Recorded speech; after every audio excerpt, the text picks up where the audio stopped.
Welcome to the Rim Break Rodeo. We hope this video helps.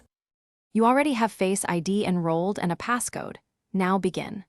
Open Settings and tap Face ID and passcode, then authenticate with your passcode. Once in, locate the toggle for iTunes and App Store and enable it so Face ID can authenticate purchases. You do this because the system links purchase authentication to that specific Face ID permission. It's secure and fast.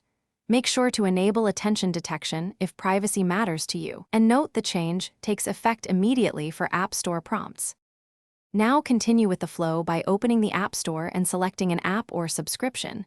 When you tap Buy, the purchase sheet appears. You'll see Face ID prompt at the top. Look directly at the true depth camera and allow it to scan. Once recognized, the App Store completes the purchase. This replaces manual password entry for approved items. If purchasing subscriptions, double-check your Apple ID payment method and purchase settings to avoid unexpected charges. Once done, receipts appear in mail and purchase history is updated for your records. Finish by testing. Download a free app or make a small purchase to confirm Face ID completes the transaction.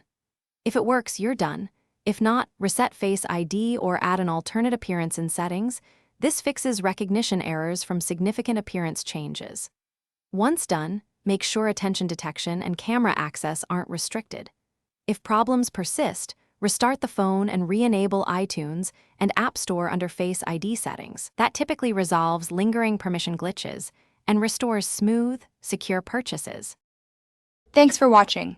Consider subscribing if we helped you.